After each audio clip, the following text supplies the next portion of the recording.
What's up, guys? Welcome into Packers Total Access. My name is Clayton. You can check us out on packernet.com. Find me on Twitter at Packers_access. You can email us, PackersTotalAccess@gmail.com. You can text us 865-658-5824. I'm over here with the rocket scientist, Tim, in Green Bay. Just figured out the issue we had here. I can't believe that worked. Don't give me any credit. That was amazing. Hey, Don't give me any credit, Clayton. That was a lucky Tim guess. dropped back like Robert Staubach, just threw a Hail Mary. I mean, he chucked it. It worked. So, and we also got Carly Ray joining us from Wisconsin. Carly, how you doing this evening?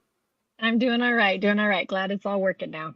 Yeah, absolutely. So, apologize for the delay. Wish there was something we could do. Like any other mediocre establishment does, we'll blame someone else. It wasn't our fault. That's all we'll say. Okay, so that's how we'll roll tonight. So obviously we got a lot of Packers to talk tonight. Had a big camp practice today. A lot of details. I know Tim was boots on the ground. I'm excited about getting. I just love getting your take on everything, Tim, and the vibe around practice. It's always awesome. And obviously, Carly, we're going to get your take on everything as we go along too. Before we do, let's go ahead and give a quick shout out to the good folks over at Ticket King, the official ticket provider of Packer Fan Total Access Live. Wisconsin-based since 92, specializing in Packers tickets. They are Wisconsin's largest ticket source with offices next to Lambeau and in Milwaukee. Just click on the link in the video description. That'll send you to theticketking.com where you can register for free as a customer. Go ahead and start shopping for your Packers tickets. Again, that is Ticket King, the official ticket provider of Packer Fan Total Access Live. We appreciate them sponsoring the show. So the big news today that dropped across the NFC North, and I don't want to spend a whole lot of time on this, but it is worth mentioning. Obviously, yesterday we reported that J.J. McCarthy had a knee injury, right? And they said he had a lot of soreness in the injury, and they were going to go get it looked at. And some people were saying, oh, it could be minute. Others were saying, hey, it could cost the season. The information came across just a few hours ago. This was Tom Pelissero from NFL Network tweeted out Vikings rookie quarterback J.J. McCarthy will miss the entire 2024 season after having his torn meniscus repaired today by Dr. Chris Larson at Twin Cities Orthopedics. Sources tell me and Rap Sheet. Disappointing end of year one, but repair gives McCarthy the best chance at a long career. So obviously it's been a rough week for the Minnesota Vikings, with the J.J. McCarthy news hitting and thinking, okay, is he going to miss a quarter of the season, half the season? He is indeed going to miss the entire season. And then on top of that, this happened shortly after that news came down the pike. Ari Mirov from the 33rd team and other outlets said, update, Vikings head coach Kevin O'Connell said Jordan Addison's ankle injury is not believed to be serious. That's the initial belief and early sigh of relief, because originally Ari Mirov had tweeted out, like everyone else said, wide receiver Jordan Addison was carted off with an apparent leg injury. Many people started speculating, Tim, it was going to be an ACL, but it sounds like it's an ankle injury. No injury is a good injury, obviously, but it sounds like they could have possibly dodged a bullet there, right? Lower leg stuff is always tricky, especially when you're sitting 100 yards away trying to diagnose it. I know a twisted ankle, high ankle sprain, those kind of things, they can feel like absolute killer pain, and you think you did something really, really serious long-term kind of thing. And, luckily for them that it appears it's not. So, we'll see. That was kind of like Quay yesterday with the cramping at practice. When he went down, it looked like, oh my gosh, what's going to happen? And then, you sort things out, you get more information, you come back. So at least a little glimmer of hope for the Vikings there, I guess. They've had nothing but bad news recently. So good for them. They got a little bright, shining ray of sunshine today. Right. And I'm not one of these people that's like, rooting on injuries. I want the teams to be healthy. I want them to be at their best so we have more bragging rights. You know what I'm saying? Like, I want to beat a team at their best. I don't want it to be, the only reason you beat us was this reason, right? But I know when you have injuries like this occur, Carly, it's one of the reasons why people hold off on their fantasy drafts, right, in their fantasy leagues. Yes. So there's a lot of people probably going to lay back on Jordan Addison just a touch. And I know you're heading up our PTA Patreon Fantasy Football League here. What do you think about this kind of news? Kind of scares you to think that some people already had their draft too, right? Yeah, but yes, it does. But it's also, I think, really funny because I did the worst job ever drafting last year. My first pick, I picked Travis Kelce, and then my second, I picked Aaron Rodgers. And we know how the Aaron Rodgers pick turned out. So and then I came back to do okay. So you know what? Yeah, I'm really glad we've waited, because there is definitely, I know there's some people that would have probably picked up JJ McCarthy pretty high, but injuries can happen at any point in the season, and so I'm just glad that it's happened now. Yeah, definitely. Now, is it my understanding there's still 2 more spots available in the fantasy? Yes. Is that right? Okay. Yep, So anyone who wants to join that, you can scan the QR code in the upper right or go to patreon.com/Packer Fan Total Access. As long as you're a member of one of the 3 tiers in there, you can enter yourself into that fantasy football league. It's going to fill up fast. So I can only, the thing that scares me here is 3 or 4 people hop in there at the same time and not 1 or 2 of them not get in, so it is first come, first serve, but I know it will fill up. But yeah, if you guys want to support the show, be involved in something like that, it's a really cool environment that they've created in there as far as the Patreon, the PTA Patreon group. Tim, I know you were at camp practice today. I love this video that you tweeted out, man. This is right down my alley. I love this type of stuff. I mean, it looked like the environment was great at practice today, dude. Talk to me. What was it like out there? Just making that walk that I know you've made so many times, man. It never gets old, does it? No, it never gets old. I had thought about that when I first moved up here. Was like, oh, well, now Lambeau Field's not, several hours away from my house. It's, a few minutes away, so I can be here more. I wonder if it'll lose its luster. Well, the answer is no, it doesn't. It never gets old. You never get tired of this. X kind of trimmed down my video a little bit. It's actually, I've got the full version somewhere that I can share with you guys. Maybe we'll share that in the Patreon. But this was just after the players rode the bikes in to practice and making that walk down Armed Forces Drive towards, the Hudson Center and then to ultimately to Ray Nitschke Field there to watch practice. So it was a beautiful day for football. It was hot. And let me tell you, so was the intensity level once again. Second day in a row, really intense practice for the Packers. Yeah, I love what you told me earlier today. You said that it was it Coach Reb that was getting on the boys and they had to move some kids away from the fence. Is that what I heard? Yeah, some people kind of just made the decision to just kind of back away and go for a little walk with the little ones.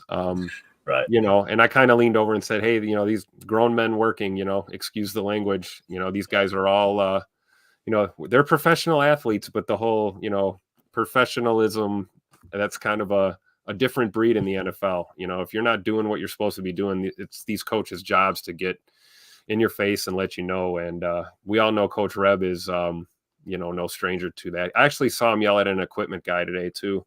Was pretty good. I've got video of that if you guys want to see that. Yeah, absolutely, man. I think you had that pulled up. Randy Cleavers in the chat said, that's awesome, Tim.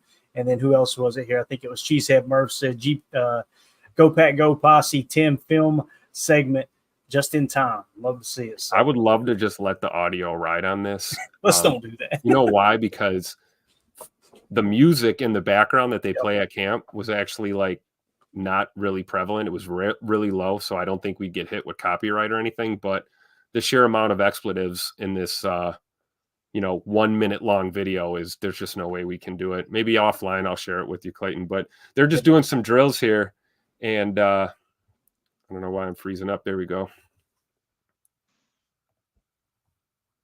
Maybe that'll work better. There you go. Yeah, I'm getting choppy here on this connection. So they're doing drills. If you see Coach Reb right here in the middle, he's going to scream at this equipment guy to run over. Oh, God, he about got plastered. Yeah, let's see if we can go full screen again. Yeah, so they're doing these like strip and rip drills with the D linemen. And, he was screaming at all of these guys right here. I'm not sure who that is, if that's Morton. I think it's Morton. There, you can see Reb coaching him up right there. Took a minute to step out and, scream a few choice words of encouragement, we'll say. But no, this was just great. Nobody was immune. I would not want to be in that guy's orbit or on his crap list, so to speak, because that dude is just all fire, and I'm here for it. Coach Ogabasi is intense. You see him just to the right of Reb there in the video, but there's nothing like seeing Coach Rebrovich lay into somebody during practice. It's amazing. And the guys were intense today. It was an intense practice. And we're going to see more of that as we round out training camp here and guys are fighting for their spots, Yeah, definitely. And listen, man, things get heated out there on the practice field. I know 2-0 for this pointed out. A Cowboys player shoved a Rams staffer today in their joint practice. These joint practices, man, the coaches hold them in such high regard.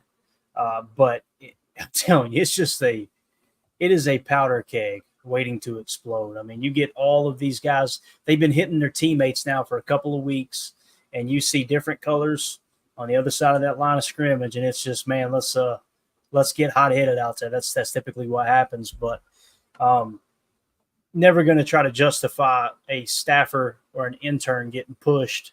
Right. But I can only imagine. I'm sure it wasn't just, hey, let me go up and shove this dude. I'm sure there was stuff being said and things getting heated. So that's training camp, though, man. One of the cool things about our training camp is, we talk about Coach Rebrovich kind of like riding these guys and being, very vocal and screaming at them, all this. These guys all love him. So this is not I don't think we're going to see, any of our D-line guys, shoving Coach Reb. These guys would, go to war for him. And that's how you build a championship culture right there. You hold people accountable. Things may get chippy, it may get intense. That's because we all want it so bad. And it's just a testament to what we do here. So it's good to see that. Definitely. Carly, have you ever been up for training camp? I should know this. Oh, no, I haven't. I really, really want to. I did family night when I was a teenager, like when I was like 14 or something. But no, I have not actually been able to go to a joint practice. But I want to. Or not a joint practice. I'm sorry. Just training camp. I mean. Yeah. Oh, speaking of which, we found that out today. There is a joint practice on Friday in Denver, Clayton. So it is Friday. Yes. Travel day is tomorrow. I believe the team flies out around noon or something. And so they will be in Denver tomorrow evening and or tomorrow afternoon, actually. So practice Friday, probably a walkthrough off day Saturday, and then Sunday night preseason football. Yes, sir. Let's go. Woo-hoo. Let's go. That's what 2-0 for this was asking. So you're saying Friday, right, Tim? I am 99.5% sure there is a joint practice on Friday.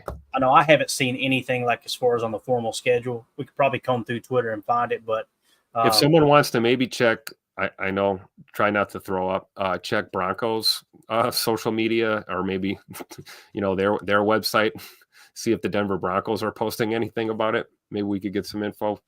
Yeah, I don't want to do that, but maybe someone else will.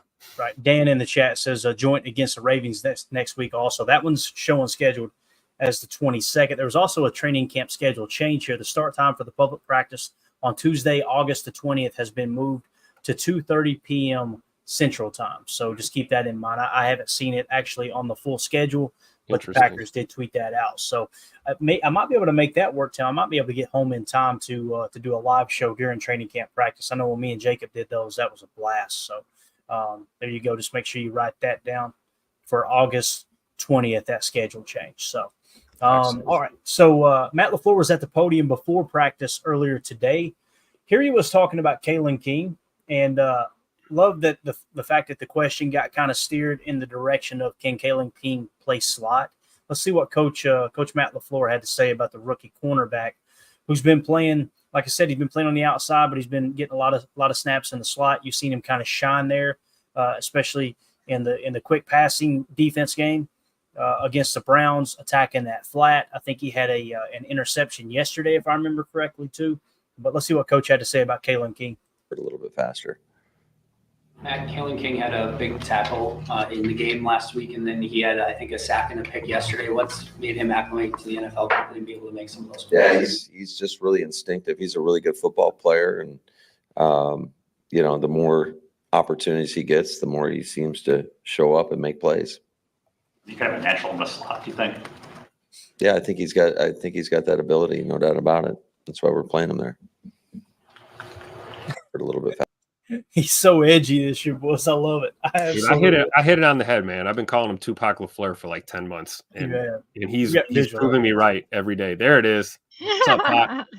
Tupac LaFleur in the house. Let's go. He is done with the nonsense, and I love it, man. But back to Kalen King, do you think he can play slot? I mean, he seems pretty confident, and really his natural ability, that is Kalen King's kind of strength, right? Is playing that physical style of cornerback, not necessarily your ball hawking corner or your Jair Alexander type corner, but one of those guys that really is what you need in the slot, man. And Keyshawn it looked to me like he had another rough day today at training camp. Maybe I just overlooked or didn't see, the good snaps, but we do have some video there that we'll show as well. But what do you guys talking about the play where Tay Wicks ate his lunch? God, Tay Wicks, man, just went up and lost them. Matter of fact, since we're talking about it, let's just pull it up right now. I was going to get back to some LaFleur, but we've got to. I think Keyshawn had his jersey rolled up so the coaches wouldn't see his number, so they didn't know who got roasted on that play. See, that's the thing. Like when I seen it, I'm like, why can't I see the jersey number? I think you're onto something there, Tim. I think when they line up across from Tay Wicks, they go, you know what? Let's just let's don't show the jersey. Okay, how about we just try to slide by. Make sure the braids are out of the helmet. Cover up the nameplate a little. Roll up the number. You're incognito. Right. This was our good buddy Basariski from Basariski Productions. Alex, everybody knows him as Baz. Just an awesome dude. He was tweeting out some of these videos. We'll let it loop here a couple times. But brace yourself, Carly. You're about to witness a crime right here firsthand. Watch Tay Wicks go up. I'm telling you, man, that fires me up. Yeah, and Keyshawn didn't get his head around until just enough time to see the touchdown happening. Let's go frame by frame. Look at that. Yeah. First of all, he's early too. So that's PI all day. Yeah. If this is a game, but he's doing it probably because he got roasted by Tay Wicks. Yeah, right. I think that's Christian Watson right there. He's like, damn, all right. Oh yeah, I see him. But yeah, man, that's and the thing about Tay Wicks, what were his strengths last year? Early on, you seen his route running ability, right? That was the big thing that stood out to everybody. Tay Wicks is an excellent route runner. And then what you start to see a little later in the season is that route tree and the responsibility that was put on him from a choice route standpoint. You could see him running more of those, right? Then all of a sudden he emerges as a great slot target, right? He actually was more effective from a ratio standpoint out of the slot than Jaden Reed, although Jaden Reed got a lot more snaps and had more production overall. But what you're seeing is Tay can play a little Z, he can play slot, and he had the highest passer rating when targeted, which is the receiver rating. He had the highest of any player on the team, any receiver on the team out of the slot position. So you start off great route runner. Then you start to see, man, he is really, really efficient out of the slot. You've seen him line up in the Z. He was technically in the Z, although they did call it slot fade in that play against the Browns. What'd you see there? Nice little release package, step on his toes, burn him deep for a 9 fade. And the dude is just, I'm telling you, I said it last year, and this ain't I told you so. It hit me halfway through the season like, I think this dude is going to be the Packers' go-to receiver. When you look at this entire group, if he continues to do what he's doing, this is going to be the guy that gets the bag eventually. It just feels that way. And I hope he keeps his head screwed on straight and all that and stays humble and hungry. But, man, I'm telling you, Carly, this is a hell of a high point right here. That's how you high point the ball right there. It's amazing. And I know that they're doing so much more that I can't even see, right? There's so much more technique and things to it. Or like the one where he, the other play you're talking about against the Cleveland or the Browns. Who was it? I don't even remember who they played. Yeah, the Browns. Yeah, it's so cool to see. And I'm just so excited to keep learning more and understanding even more of what makes these complexities, like makes them so good at this, right? Yeah. Hey, Clayton, you know what I see when I watch him go up here and high point this? What's that? Romeo Dobbs. You can tell these guys are teammates. Yeah. And that's the way Rome fights for those balls, contested catch type situation. And it's just another thing that Tay Wicks is adding into his toolbox. What makes him so deadly, obviously the route running ability is crazy, but he is fast and quick, and he can accelerate. Yep. Usually you get a guy that's quick, or you get a guy that's fast, or maybe they're, 2 out of those 3 qualities sometimes, like a Tyreek Hill kind of caliber type of player. I see that with Tay Wicks, man. I mean, he runs crispy routes, and his acceleration is like, just when you think he's at top speed, he's not. And he turns on and gives you a little more. You actually saw that on the play Carly was just talking about he had his man beat so bad that he didn't have to afterburner into the end zone. He had already created so much distance that he just kind of jogged it off, and there's 6 points on the board. So I agree with you, Clayton. I think we're not going to use that infamous numero uno phrase when it comes to our receivers. We don't want to. So silly. Man. We don't want to get Tupac LaFleur up in here mad at us. So we'll just say that, certainly one of our top choices when it comes to spreading that ball around. For sure, I can see Tay Wicks filling that role. Here he is again. Now this is kind of a little closer quarters, I should say, top catch. But watch Tay on this play. Up top, little bang. So he fakes a little Dino. He fakes like a little zig, if you will, like he's going to whip back in right here and then pop right back out. You tell that's something they're working on. Poor Corey Ballantyne. He didn't have a chance. He didn't have a snowball's chance in hell. Look at, he's just like, what am I supposed to do? And the other thing too is watch Jaden Reed come across the formation. Look how fired up he is for Tay. Love it. Him and Tay Wicks they're like this, man. They're thieves, worked together in the offseason. Really excited to see them grow together. They feed off each other, and LaFleur sees this. He's dialing up stuff all the time. One guy is on a crosser, the other, dagger concept, all the things we've broken down. You get those two guys on. I don't care what the personnel grouping is. If you got Wicks and Reed on the field at the same time, you're going to be dynamic in the pass game. And what's interesting is we're starting to see, Tay Wicks emerge here. Here's a great example as more of a red zone threat as well. We think of him on drives. We think of him on the deep routes or, slants, things like that, like we saw last year. But I think he's really becoming a legit presence in the red zone, which is great considering we already have, Rome and, a lot of other, Tucker Kraft, Musgrave, our tight ends, those come to mind as, big red zone targets. And here's another receiver to add to the list of reasons why we're going to be dangerous inside the 20 this year. Yeah. And the thing too, is he looks so comfortable catching. Watch how quickly he snaps his head after he catches the ball. He's just really comfortable catching the football. You know what I'm saying? Like you could just tell it's not too big for him. I love it. You mentioned Romeo Doubs just a second ago, and very similar to that high point. Of course, this is where Dobby makes his hay right here, man. Look at this throw and catch to Romeo Doubs. We've seen this 1,000 times already. Him on the upper part of your screen, watch him back shoulder, late hands. You see how late his hands Dude, is that Keyshawn again? Yes. That's Keyshawn again. No, that's Ballantyne. Oh, that is? Okay. Yeah, I'm pretty sure it's Ballantyne. Yeah, we don't want to pile on too much, but I'm with you. I wouldn't have been surprised. But look at look how late his hands are. Watch his hands. Watch how late he is to try to catch the football. It's so important because the corner's reading his hands. Unbelievable. Yep. He knows that. Yeah. You know what else I've noticed too? He doesn't look down. In his rookie year, he used to look down to watch his feet placement on those. Now he trusts it, man. He knows where he is on that field. It's that was a great observation. Pretty nice ball from J Love too. I mean, oh yeah, bang, kind of the money. J Money, number 10. He only throws dimes. All right, so there's the Dobbs connection again. That came over from our buddy Baz here on got an awesome YouTube channel. Great follow on Twitter. Make sure you'll give him a follow for sure.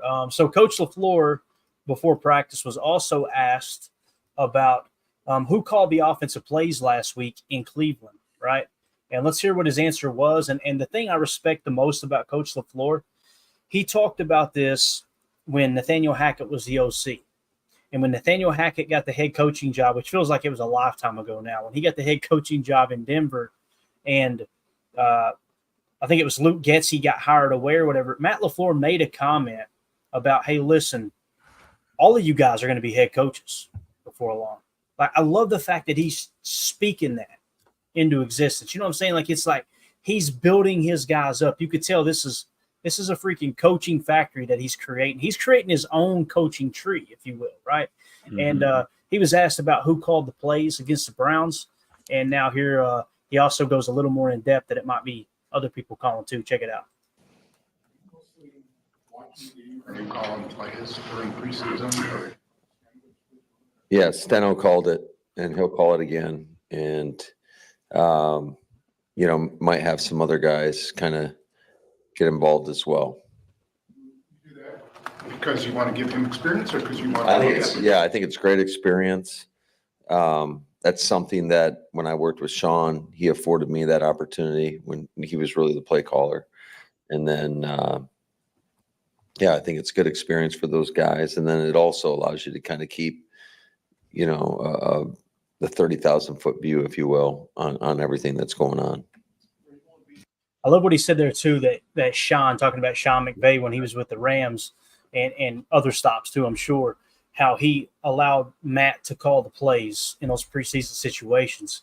And he's getting his assistant coaches started the same exact way. That's that foundational relationship like you're talking about. Absolutely. They established that probably in Washington when they were what were they called? The Piss Boys. Him and right. Him and McDaniel, and you had McVay, you had LaFleur, you had Shanahan. And then you fast forward, they're on the same staff. What a cool little piece of information there from Coach LaFleur about, Sean McVay letting him dial up a few. I mean, I wonder if that's why we know Matt LaFleur is the play calling guru that he is now, is because someone gave him a shot to do that. So it's cool to see him passing that along to his staff now. Yeah, definitely. The thing that sticks out to me there too, and we talked about it, I think it was last year or the year before, when people were going, man, I'm so excited to see this 49er style of offense. And I'm going, pump your brakes. Like this is going to be the Sean McVay offense. This is not going to be the Kyle Shanahan offense. And everyone likes to try to vaguely put them all together. The terminology is very similar, if not exactly the same. There's all the same passing concepts are in there. But as far as personnel, Sean McVay loves to lean on 12 as opposed to 21, mainly because he doesn't have a Kyle Juszczyk. I guarantee you, if Kyle Shanahan didn't have Kyle Juszczyk on his team this entire time, he'd be in 12 instead of 21, right? And also McVay was forced, his hand was kind of forced to go to 11 personnel over 12 more often than not, because he had such a deep receiving core that he looked over and he said he's seen Cooper Kupp sitting on the sideline. He said, what the hell am I doing? Why is one of my best players on the sideline? Because I'm so hell-bent on, hey, let me be in 12 personnel, as opposed to let's put the best 11 out there. And it's kind of where I feel the Packers are right now. Although Tucker Kraft, man, I'm telling you, dude, I believe now more than ever Tucker Kraft's going to end up being our number one tight end. Oh no, don't let LaFleur hear that. I did it myself. When I say number one tight end is different. Tight end, that's different. Yeah, just don't talk about the receiver room that way. I feel like Tucker Kraft. No. I feel like Tucker Kraft can block better than Musgrave, right? Yeah. And of course, most of the time you're going to be in 11 personnel. There's only going to be one tight end on the field. That's what I mean by that. Go ahead, Carly. I'm sorry. No, it's fine. I would say with that number one thing, I think the thing that I think about as far as the receivers go is when we talk about, if the game's on the line, think player, not play. Mm-hmm. I think that's really what they're wondering. Like, who's going to be that guy when you just have to make something happen? Who are you going to? And I love that we have 4 receivers that I could legitimately see all of them being that guy. Yeah, and that gets really exciting, because now what you can do is you can look up and go, okay, who does what the best? And then you cross-train those guys. And if you can get someone who, like the other day, a perfect example like we talked about, you put Musgrave all the way out on the boundary, not the boundary, but on the wide side, the field side against the sideline, and then you put Tay Wicks in between him and Jaden Reed. What did we talk about? Speed to 3, speed to 3, speed to 3. That's the new go-to with these trip sets in the NFL. What I mean by speed to 3, you got 3 targets on one side of the field. Count from the outside in. That's your number 1. There's your number 2. There's your number 3. You want to put the speedy guy in the number 3 spot. Well, Tay Wicks isn't known for his speed. It's probably one of the reasons why he dropped in the draft as much as he did. So speed to 3. You got Romeo Doubs in that boundary X. He can play that ISO game like we just seen with the late hands. He's your contested catch guy. Not that these other guys can't do it, but he's the go-to contested catch guy right now for the Packers. There's your boundary X, speed to 3, route running in the 2, and then obviously in the 1, you've got this big body tight end that, hey, if they decide to march a linebacker out there on him, Musgrave's going to eat their lunch like a receiver would. He's that athletic. But They put a corner on him. So now the matchup becomes, okay, if it's single high middle field close, let's hit that 9 fade. If it's too high, 2-man under, guess what we'll do? We'll manipulate with our eyes, and we'll go with Jaden Reed on the crosser. Instead, what happened was the safety in single high breaks down, draws a double coverage of Jaden Reed because of the speed to 3, and you got Tay Wicks running butt naked through the trailer park. Like it's Matt LaFleur, and I know he didn't call a play, but like Jordan Love said, slot fade, which is what they call that play, that's one of their base plays in their offense. And essentially what it is Haas concept. It's Haas concept, technical slot climb, right? X curl, and then you got a little leak from the tee. If everything goes awry, you got a little safety check down. You can dirt that ball if you need to. I love how they dialed it up. Wasn't it a third down play? Wasn't it like 3rd and 6 or something? 3rd and 5? I want to say it was 3rd and 3. If I remember correctly, Okay. I think Josh Jacobs got a 6-yard run, and then they might have lost a yard or two. So, yeah, you're probably right. It was probably a 3rd and 5, Tim, somewhere around there, 3rd and 5, 3rd and 6. Something. So kind of that middle ground. Like, do you want to try and use deception and maybe sneak in a run again, catch them sleeping? Or Yep. I love the fact that we didn't have that conversation. There was clearly a call made right away. They dialed that up, and the rest is history. We're going to see that all year, guys. It's going to be fun. Yeah, for sure. All right, so other news that broke earlier today back at practice, Carrington Valentine. So that was really exciting to see. You guys know, I got to stop saying this. People are tired of hearing me say it. I'm a Kentucky fan. I want Carrington Valentine to be excellent. I feel like he didn't play as well last year as some people would think he did. But I know this, the fact that he was in the lineup as often as he was, and he was a starting corner, that says a lot about a 7th-round pick. So it's good to see him out there. He brings a lot of juice to the defense, and that's something that's been kind of missing on the field since he's been banged up. I know that when he left the Kentucky Wildcats and went to the NFL, I remember Coach Stoops specifically saying at SEC Media Days this time last year, 3 or 4 weeks ago, he said, yeah, we lost our emotional leader on defense in Carrington. So, like, that's the kind of guy he is. He's just one of those good locker room, build you up type guys. So it's cool to see him back on the field here, man. That cornerback battle, it's going to get really interesting. Yeah. It's really interesting. So you love to see him. it. And Robert Rochelle, right? We were talking about him. There's some talent, man. There's depth all over both sides of the ball. Every single room on this team, there's depth. And Carrington's a great example of that, where we haven't seen him play his best football yet as a professional, but clearly the Packers believe that that's coming, and they're peppering him in. I think one of the reasons he played so much last year is because of that fact that they see him as a high ceiling guy. How can we get him acclimated quickly? Well, get him a lot of reps, throw him out there. And now in this system with Hafley, we got the DB Whisperer as our defensive coordinator. You got Derek Ansley here helping out. I'm looking for a lot of these young players to make a big shift in their approach to the game. Maybe we can talk about it a little later. I've got some footage on Jair doing some one-on-ones with Derek Ansley today, which is pretty cool to see. Heck yeah, man. Heck yeah. Coach Lynn asked, any Edgerrin Cooper yet? Not yet, Coach. And I think Ron down here, Ron said the same thing. No Cooper, Coach. I haven't seen him yet. It sounds like he's still out. They're going to play that safe. And again, Isaiah McDuffie, Eric Wilson, I feel like they've been playing pretty good. Tyron Hopper's been turning heads a little bit. So I think we're good there for sure. Andy A. Pack in the house says, I feel like we just have a bunch of dogs and they're going to get to play like dogs now. It sure feels like they're going to turn them loose. 2-0 for this says Bowden and this roster are like Michael Scott and vasectomies. Snip, snap, snip, snap, snip. Do you know what kind of effects that many vasectomies have on a human being? So yeah, Bowden got cut again is what I'm hearing. So he got cut. Wait for the re-signing soon. Right. He got cut, then signed back, and now he's been cut again. You know that guy. I always think of Willie Mays Hayes on that movie Major League where he says, Poopy, I've been cut already. Remember when he wakes up outside of the camp fence in his pajamas and carry his bed out of the – I love it. Absolutely love it. John in the chat said, Dillard stonewalled Gary. I heard Brian Bulaga and Mark Tauscher talking about Dillard, and they feel like that's probably going to be your swing tackle. And they're a lot more confident in his ability to play left tackle than right tackle. That's something worth mentioning. I never really thought about the value being more so there, but it sounds like Dillard is probably the front runner for that swing tackle spot right now. We'll find out here in a couple of weeks for sure. Coach Lynn says if Carrington would have came out a year later, he would have been a 3rd-round pick. Man, that wouldn't surprise me. Wouldn't surprise me at all. He's got a lot of spunk to his game, man. No doubt about it. So, all right, let's move it along here, and let's get into some of the practice details. That sound good?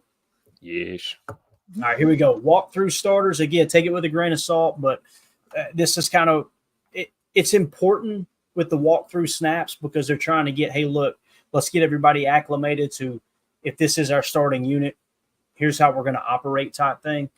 Starters and walkthroughs per Andy Herman on Twitter said, Jordan Love at quarterback, Josh Jacobs at running back, Grant DuBose and Christian Watson in the 12 personnel. They actually had Tyler Davis and Tucker Kraft out there for the walkthroughs today. So Tucker Kraft, I feel like I could be wrong.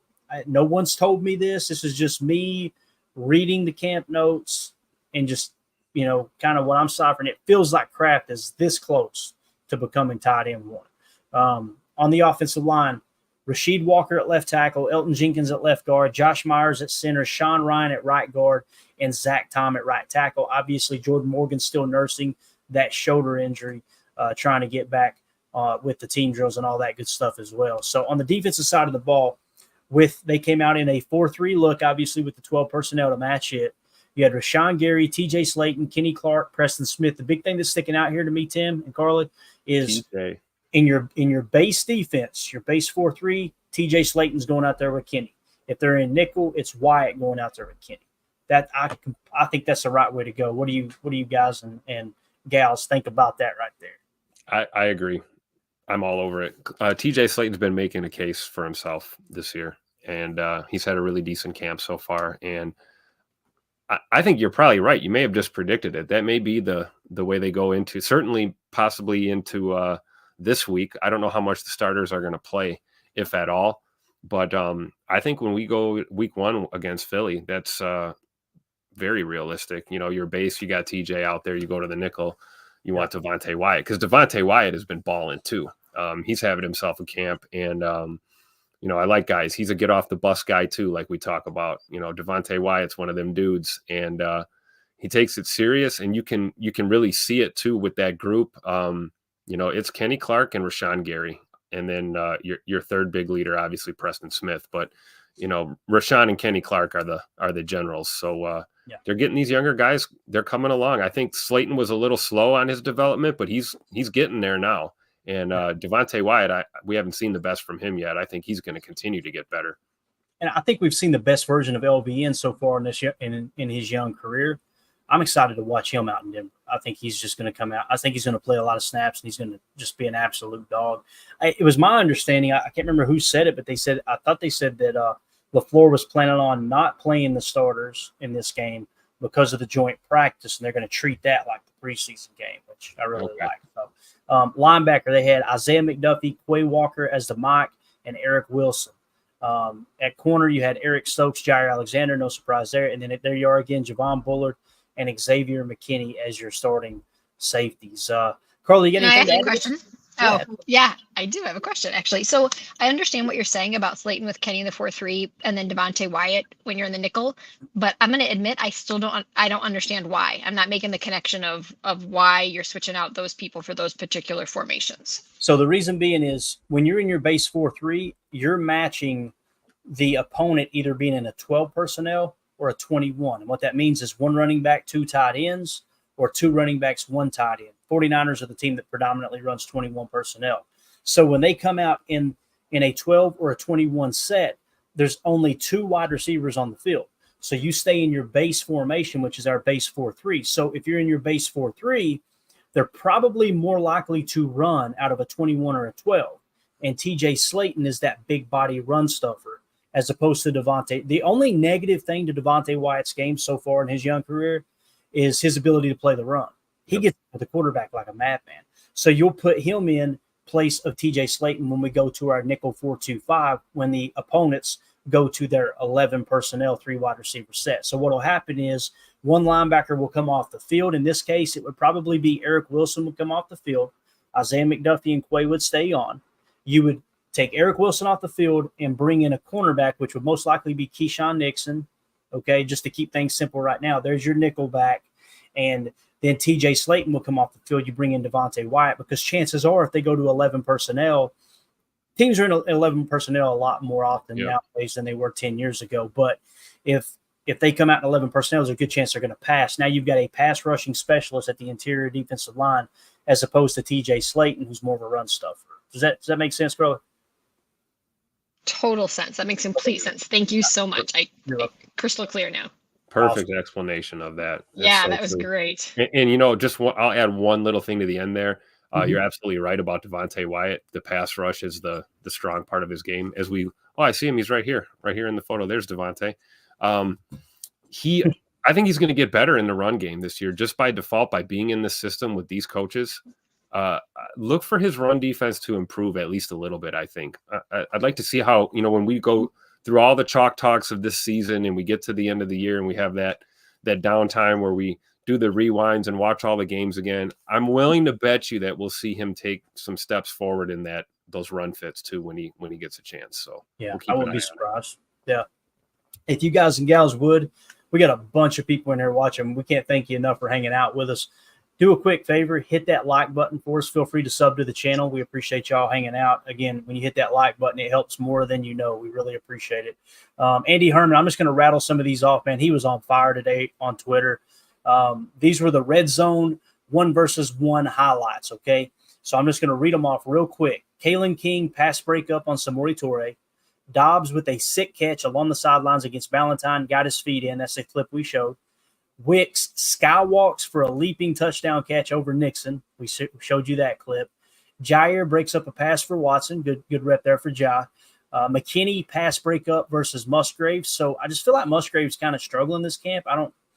I could be completely wrong. You just don't. You hear he's having a quiet camp, and it seems like you don't ever see any notes from camp practice that goes, man, Musgrave, great play there. It's just they're few and far between right now. Davis with a late pass breakup versus Dubose. Dubose has the touchdown, but Davis knocked it away at the very end. Heath touchdown versus Ballantyne. Wilson touchdown versus Williams. Rochelle, awesome coverage on Hicks. There's your boy Tim. Rochelle showing out again. Man. I'm batting 1,000 so far this preseason, man. I'm picking the dark horses to make this team. There you go. Wayne with a sick one-handed catch for a touchdown on a fade versus Green. Torrey beats Zane easy. Zane does exist. Dobbs with the win versus Ballantyne on an awesome anticipation ball by Love. All right, that might have been the play we've seen there too. So it sounds like he got Ballantyne twice, he being Romeo Dobbs. DeBose over Sapp for a touchdown. Musgrave beats McKinney. There we go. Oh, there's a highlight. There's a guy. And that's a big rep, man, going up against the best safety on the team. There you go. Watson smokes Jair. Great route, easy separation. We've seen that when he actually turned Jair around on kind of like it was like a shallow cross or maybe like a slant type in breaking route. Wicks and Nixon with an awesome battle. Great coverage, but Wicks with a great hands catch touchdown. Sims beats Williams on a corner route. Melton breaks Bullard's ankles to the excitement. Do the receivers touchdown. To the receivers, I bet is what he's trying to say there. So sounds like Bo Melton broke Bullard's ankles, and it fired up the wide receivers there. So those were the one-on-ones. Run defense, pretty cool here. Andy Herman tweeted out McDuffie again with the run stop, this time on Dillon. Dude's been all over the place. So Isaiah McDuffie, he's winning that spot, ain't he, Tim? Oh, man, for sure. Fires me up. Now Emmanuel Wilson loses yards on a run. Packers' run defense is absolutely dominating right now. Play action check down to Emmanuel Wilson, and there's 3 defenders waiting for him. Clifford quick outside to Melton. Ballantyne there for a quick stop. So obviously the run defense showing up strong today in camp practice.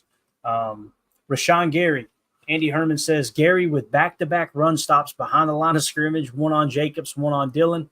Run game is a major struggle right now for the offense. Let's go. Say that again. Read that again.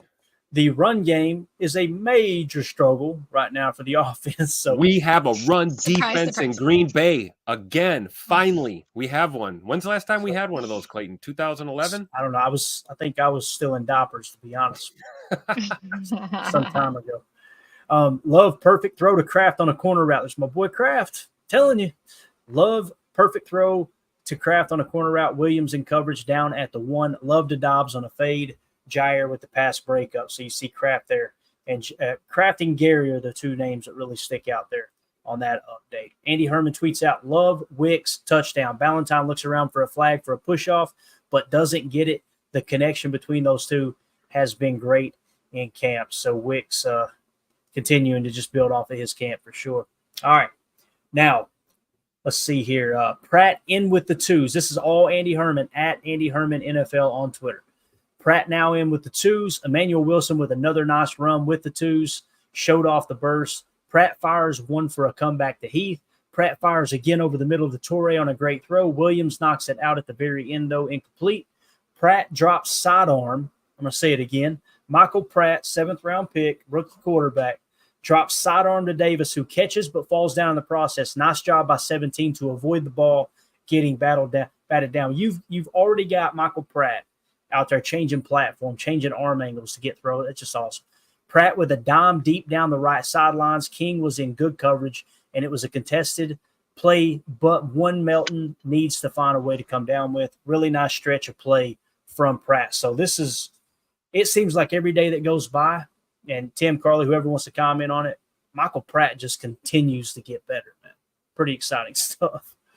So I put a tweet out earlier. I was like, did we just find another quarterback, Jim? Yeah. Listen, I know we're talking practice, as Allen Iverson once said, but it's hard not to get excited about what he's doing. Yeah. About what everyone on this team is doing. Yeah. I'm not going to apologize for being confident and excited to be a fan of this team. My first words were "Go Pack, go." I've been a fan my whole life. This is the type of year that, all of us in the fan base, old, young, longtime fans, new fans, whatever, like this. The whole vibe around this team right now is championship mentality, championship execution. I'm not going to be negative. I'm not going to do that anymore. The whole reason we gutted this organization with personnel and coaching staff is because we're not doing the same anymore. So I'm okay with I'll believe it when I see it opinion. I get it. You're going to see it. I'm telling you, it's coming. Yeah. So put your seatbelts on and get ready for a hell of a ride this year. Definitely. Andy Herman. Love gets TJ Slayton to jump with a hard count, takes a shot over the middle, knowing he has a free play. McDuffie skies to tip the ball, and it falls perfectly for Quay for the pick. Next play, Love gets immediately pressured by Smith, throws one up for Musgrave, and it looks like it's going to be complete, but Jair breaks on it and makes the beautiful pick along the sideline. So Jair starting to show out there. McDuffie keeps flashing in these updates from Andy Herman as well. So big thing is sticking out is McDuffie to me right now on defense. Like they sound like that dude has it locked in as long as Edgerrin Cooper's banged up anyway. If Edgerrin Cooper comes back, he could take that spot from him in the nickel as far as that inside linebacker position goes. But right now it looks like McDuffie's winning that battle. Pretty cool. All right, next we got – this is the good stuff. This is what we refer to down here in Tennessee as the meat and taters, okay? Andy Herman said 2-minute drill, 140 left, 0 timeouts, 1st and 10, ball on the 35, down by 7. And this is the number 1 offense versus the number 1 defense, okay? Once again, 1 minute and 40 seconds left, no timeouts, 1st and 10, ball on your own 35, down by 7. Love complete to Dobbs, short, clock ticks. Love complete to Jacob, short, 1st down, clock ticks. Love completes to Jacob, who makes a one-handed catch along the sideline, gain of 7, out of bounds. 1:01 left. Love to Musgrave on a corner route, complete and out of bounds. He beat McDuffie, so there's the first negative mark for McDuffie on the day. 1st down, ball on the opposing 35, 56 seconds left. Incomplete to Jacobs. Love to Watson for 10, 1st down, clock ticks. Incomplete to Watson. Valentine in coverage, may have had some contact. Love to Musgrave short, clock ticks. Love to Wicks over the middle, complete, clock ticks, and the clock runs out. Defense gets the stop. So sound like they went right down the field, but defense held their own, man. So they're going to win that rep in the 2-minute drill there with no timeouts. It just seems like every single time you do one of these 2-minute drills, Wicks' name is all over the important plays. He's just becoming one of those go-to guys. So same situation here. The 2s are up now, so you got your number 2 offense and your number 2 defense going at it, okay? Clifford's at quarterback, only down 3 in this scenario, okay? Clifford to DeBose for 10, clock ticks. Clifford, hell of a seam pass to Sims, big gain, clock ticks. Clifford check down to Merriweather, good gain, clock ticks. Clifford to DeBose, 1st down, clock ticks. Clifford almost sacked by Mosby, gets it off incomplete. 27 seconds left. 2nd and 10, ball at the opposing 12. So he went right down the field. Torrey comes up with the catch, but out of bounds to the right of the end zone. Christian Young sack, clock ticks. Tim, we've heard Christian Young a lot last couple of days, haven't we, man? We sure have. We've been in Samari Toure as well the last couple of days. He's I don't think anyone thinks he's going to make this team this year. But he's certainly somebody that's he's not going down without a fight. But yeah, Christian Young for sure, man. That's kind of out of nowhere, right? Really exciting. Yep. So it says special teams runs on to try and get a field goal off. Travis Glover didn't get off the field, likely too many men. Joseph misses, but the uprights were still moving as they tried to get it back on the field. Not sure how to count that one. But now that's a drill for the kickers, right? Moving goalposts. There you go. It's funny you mentioned that because here's the kicking battle for the day, okay? Oh boy. Joseph goes 1 for 3. He's 3 for 6 on the day. Carlson went 2 for 3. He's 4 for 6 on the day. So let me do this the easier way. Joseph on the day went 3 for 6. Carlson went 4 for 6. So the totals for camp now, Greg Joseph drops down to 83.3%. He's hit 50 of 60 kicks. Anders Carlson is still sitting at is now sitting at 48 of 60. He's at 80%. Alex Hill is at 10 of 15 for 66.7%. So right now it's getting closer and closer and closer. It just sucks that I want Anders to win it. You know what I'm saying? The only way I'm coming out of this kicking battle feeling worse, Tim, is if Greg Joseph starts to play a little worse and Anders passes him that way. You know what I'm saying? I want Anders to just take this freaking job, man. But I'm going to ask you every episode. You're going to tell me the same thing. Who's your kicker right now, Tim? This guy right here, if you drop that down. The first gentleman that I'm circling right here. He was out there early, getting in extra reps, number 17. Your kicker one, Anders Carlson. In my opinion, it hasn't changed. It hasn't. And I will be shocked if he doesn't retain the job. I will be. So it's feeling more and more like it every day. Yeah, absolutely. And Greg Joseph, I mean, first of all, great dude. Met him a few times this summer. Really nice guy, good teammate, the whole nine, which is surprising considering he came from Minnesota. But the kicking battle is I don't think it's as intense as people want us to believe it is. Greg Joseph was brought in as an insurance policy and to light a fire under Anders. And clearly this guy was the first one to trot on the field today, get some extra kicks up before the team drill started. So hopefully that, the makes increase and the misses decrease and he figures things out. But like I said before, Anders has the higher ceiling. I think it makes more sense to go with him. I don't want to get too into the weeds with the metrics. They are important, but they're not the be all to end all at camp. So it's all going to come down to who they feel is the best foot forward for the team. Pun intended. There you go. All right, we're at the 52-minute mark. Let's get ready to wrap this big bear up. Anything else? I think Carly had to step away. Carly, if you are there, you just speak. But anything else you want to hit on before we wrap up here? We were there was a pretty good discussion going on in the chat going back to the Michael Pratt versus Clifford and whether Clifford would clear waivers if they kept Pratt and like keeping Clifford on the practice squad. And I would, just want to hear your thoughts on that. Yeah. Who was it that said that? Oh, there was a whole conversation was going there? on. Okay. Gotcha. So the question is essentially, who do we think would have a better shot at clearing waivers? Is that right? Yeah, it seems like some people really think that Pratt really might have a leg up here. It might be the one that they keep if they don't keep 3. And then that Clifford would be the one that would be most likely to clear waivers because there's no way Pratt would. But I feel like with the situation that the NFL is in with JJ McCarthy, with his injury and stuff, like I just feel like there's so few quarterbacks that could even go in as a second. Like I don't think he'd clear waivers. I think a team would pick him up. But just wondering what you guys would think.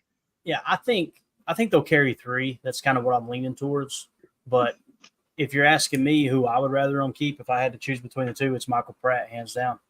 I mean, it's just and what sucks about that is Sean Clifford will be the better backup quarterback. And people are going, Clayton, what are you smoking? That makes no sense. Why are you saying you keep one but the other be a better backup quarterback? Sean Clifford has a more established working friendship with Jordan Love.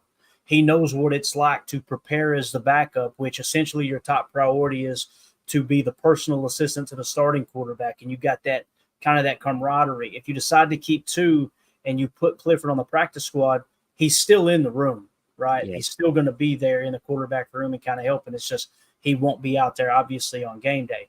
So for me personally, I would rather keep Pratt, but if it came down to Sean Clifford getting signed off waivers, I do think that'd be a little bit of a hit just from that preparation standpoint. Does that make sense, Tim? Do you agree with that? Disagree Absolutely. with that? I don't want to see Sean Clifford backing up, Bradford in Minnesota, right? Yeah. Or Darnold, yeah. Or Darnold, Darnold. Yeah. So, I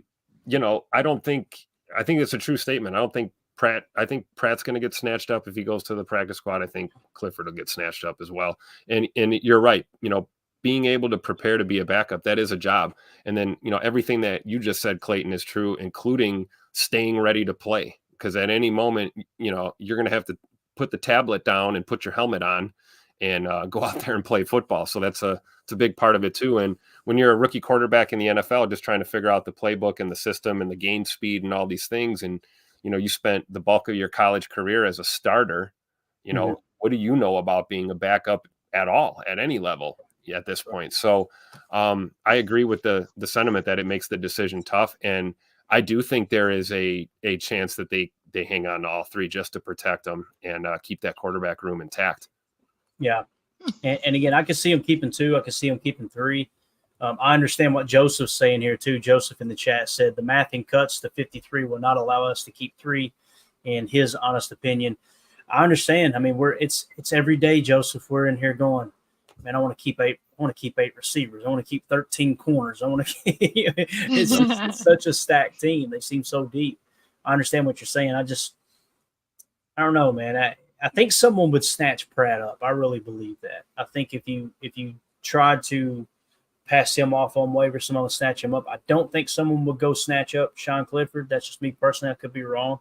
But we could just we could pull the old Alex Magoo and just make one of them a receiver and then stick them on the practice squad. Playing chess, not checkers, baby. Craig in the chat said Clayton, old guy today who's been at every practice. He could be at likes Clifford over Pratt. So there you go. I know this, Matt LaFleur and those guys, they absolutely love Sean Clifford. I think someone said it earlier in the chat. I was going to try to pop it up, but we ran out of time. He's a gamer, right? That's what Matt called him. He's played up to last season. This is real here. These are real numbers. Sean Clifford had played more snaps of football than Jordan Love. Think about that. Sean Clifford had played so much college ball at Penn State that Jordan Love, having already been in the NFL and everything, Sean Clifford had more game experience, not at the NFL level, but at the time, what did Jordan Love have? One game of experience. So that really carries a lot of weight with the coaching staff. There's no two ways about it to have that experience. So, but yeah, for me, I think Pratt, everything he's showing, and I understand it's backups and it's preseason and it's vanilla defense and all that, but that dude, I'm telling you, man, throwing the ball, poise, accuracy, quick release. He seems like he understands what he's doing. I won't go as far as to say he's setting the protection, but he just seems like he's got command of the offense when he was on the field. This is one preseason game. We're going to find out more in Denver, obviously. Yep. But then when he handed that ball off and Emmanuel Wilson said he screamed at the top of his lungs outside and he sprinted upfield to throw a block on a linebacker so Emmanuel Wilson could bounce it out, I'm like, that is a man after my heart right there. Yep. I'm just telling you. You play till the whistle, right? Every player on that field play till the whistle. That's how you gain street cred, or as we say in Tennessee, holler cred, right there. And I'm just telling you, you want that dude in your huddle. You want that dude not in your huddle. You want that dude in your locker room. You want Jordan Love in your huddle, but you want that dude in your locker room in there at the sign of if Jordan does get a little banged up. I just feel like I have more faith in Pratt than Clifford. That's just me personally. Now, the other thing I'll say, and we got to wrap up. I was hearing stuff on Wildy and Tausch earlier today. I don't know if you guys heard about it. Matt LaFleur made a comment that Sean Ryan was out of shape. Did you guys hear that at all today? No. I probably shouldn't speak on it too much because I kind of caught the tail end of the conversation. But I shouldn't even do that. I apologize. I thought I heard him say that, and it kind of caught Bulaga off guard when they asked Bulaga about it because Bulaga feels like he's having a really good camp and what he's seen there in the preseason game, he felt like he's played pretty well. They felt like he played pretty well down the stretch last year too, when he obviously was splitting time, basically meaning he beat John Runyon for that right guard spot last year. Just something to keep your eye on there because if Matt LaFleur did say that, in the media, that was intentional. Bulaga didn't like the fact that Matt LaFleur said it. So I'm assuming it's true. They talked about it pretty extensively during the tail end of that conversation. But make no mistake about it, that wasn't a slip up by LaFleur. That was LaFleur sending a message like, hey, look, get your crap together. This is year 3 with him, right? Right. In this conditioning, this has been an issue since he came out of UCLA, right? So he had the suspension with the PEDs or whatever it was, or whatever was going on. But conditioning and training, things like that, getting in NFL shape, playing shape, so to speak. That's always been an issue. And I think Tupac LaFleur is absolutely sick and tired of it.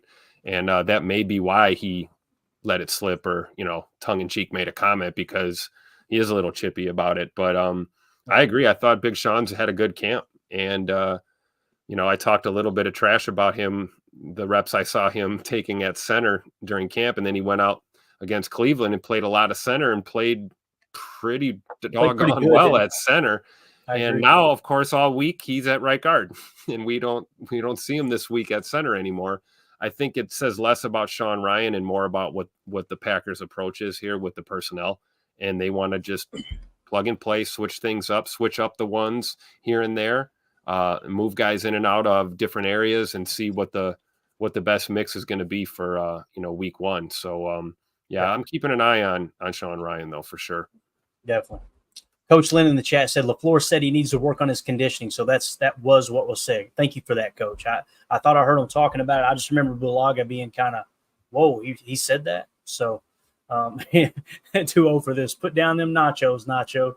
Exactly. I like what CJ throw that one up. That was perfect. Oh yeah, Nacho Libre, a must watch. I'm just telling you. CJ Ian said, I heard Keenan Allen is 25 pounds overweight over his last year's weight of 211. Elder Grimm said, if I had to live in Chicago, I'd gain 25 pounds from depression. So there you go. That's where we'll end it. Appreciate y'all. We went way over. I told them, hey, look, let's try to keep it under 50. Here we are at an hour. Sorry. It always had. No, it's the way it is. Let me pull these. I could talk ball all night with y'all. It's been a blast. Look at that right there, Tim. Well, go back to that my last bad. one. I was trying to remove it. No, go back to that last one. Was that Coach Campanelli over there? This is just a still that I got. Let's see if we can get a better look here. A still. I had some video of this earlier. This is you can see Coach Camp and Quay Walker. Let's go. One-on-one. And what was really cool is here's a good picture too. Oh, that's great. The boys walking in today. But I did have I had some good stuff of these guys putting in some work over here by themselves. It's kind of tough to see here, but right here is Quay. Yeah. There's Quay, and then you've got Jair over here with Derek Ansley working on some hands drills. Actually, this is Ansley right here. He was kind of working with that little side group there. But what I've noticed is, it's no secret. Last year at camp, I spent a lot of time watching Jair working with Coach Greg Williams in some of these pass concepts, and now I'm seeing what he's doing with Derek Ansley, and it's totally different. It's totally different, and it's the same approach. They're trying to ease Ja up closer to that line of scrimmage a little bit here, it seems like, and getting him working more with his hands. We all know Ja's, he plays with his feet. He sometimes you see him get beat and then he catches up, or he's a quick twitch kind of corner, not so much a physical hands type of corner. And I think they're trying to bring some more of that out of him. And we've seen it all camp long. Him flying across, getting PBUs, getting picks, laying guys out. We talked last night about the scary moment when he absolutely drilled Tay Wicks coming across the middle. These are things we haven't seen out of Jair. And it's basically because of what we're seeing at practice here with these coaches kind of grabbing these guys when they can, pulling them to the side. We all saw the blindfold drill yesterday, right, with Quay Walker. Well, today Coach Camp had Quay laying on his back with his hands at his side and was throwing footballs at him. And he was catching balls from the ground. So they are, training it builds muscle memory and repetition. It's true. The more you do this stuff, it becomes part of how you go out there every Sunday, and you don't have to think about it. You just read, react, and execute. And that's what we need our defense to do. So it's just cool to see that in action today. Absolutely. Everybody bragging about your camera work here. AFAM in the house. Then AFAM asked, Tim, do you do weddings? So do I do weddings with my here's the camera, Photography. guys. There's the camera. That's it. The Android device. You were talking about Jair Alexander playing with his feet. Eldegrim came out and said Rex Ryan also plays with his feet. For those of you who don't know what that means, just Google Rex Ryan. Yeah. But it's okay. Just such a strange human being. But anyway, we're out of here. Appreciate it. That's a hell of a way to end it. This show sucks. Okay. So, Tim, when you get a chance, just help me out over there, man. I greatly appreciate it. Oh man, there's so many things going on. Oh, here it is. For those of you listening on the pod, thank you for making us a part of your day. As always, let's go out and be the change we want to see in the world. Go Pack, go. Go Pack.